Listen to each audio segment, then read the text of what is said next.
Mapagpalang araw sa inyo mga kapatid. If you are watching this video right now, this video is meant to find you. Ito ay para sa mga pinanganak at sa may mga signs na ganito: Taurus, Virgo, and Capricorn.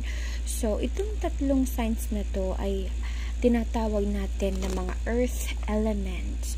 So, sila yung mga humble na tao, sila yung mga practical, at sila ay mababait at mapagbigay na tao. So, if you are watching this video right now, you are Taurus, Virgo, and Capricorn, siguraduhin tapusin ang video na ito. Kung ikaw naman ay Aries, Sagittarius, Leo, na isang fire sign, isang air sign, or isang water sign, siguraduhin i-follow ako dahil nagbibigay ako ng everyday guidance. Free po ito 8 p.m. to 12 midnight. Tandaan, hindi po nagpapabayad si Queen Empress. All readings, all guidance are free. So, tingnan natin, ano ba ang mayroon sa April 2025 ng mga earth sign katulad ng Taurus, Virgo, and Capricorn. Wow! So, sabi dito, mga earth sign ay kaliwat kanan ang marireceive mo na pera at blessing ngayong Abril. Sabi dito ay overflowing na blessings ang marireceive mo ngayong buwan. Hindi ka mawawala ng pera pagdating sa kaperahan, no?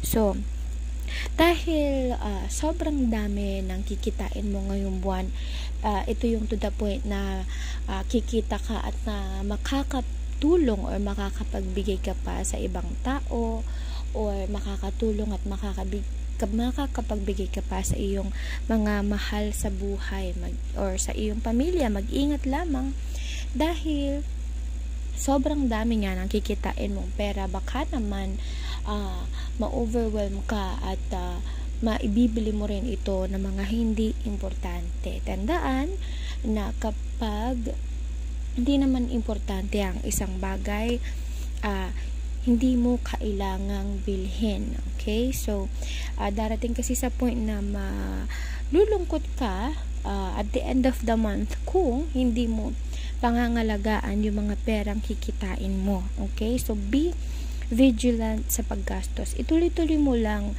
ang iyong goals. Okay? Keep your eye on your goals and enjoy every moment because you are strong, energetic, and ready to take on the world. So, overall, napakaganda ng buong buwan mo ng Abril.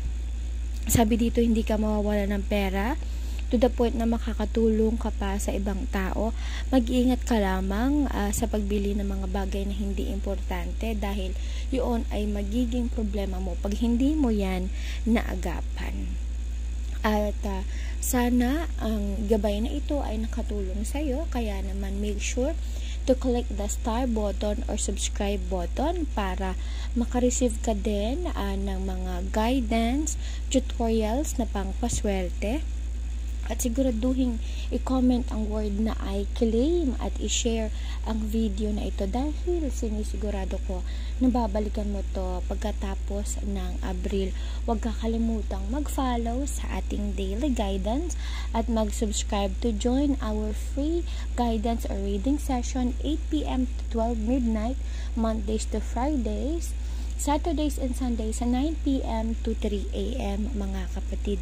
Laging tatandaan, never nagpapabayad po si Queen Empress. So, kung gusto nyo matulungan ako, pumunta lang sa aking basket at piliin ang mga lucky charms na kailangan nyo. Actually, at the end of the day, makakatulong ang mga lucky charms ko sa inyo upang pampaswerte at siguraduhin na ganito rin ang mangyari sa inyo na hindi kayo mawalan or maubusan na ng pera. Maraming salamat mga kapatid and stay blessed.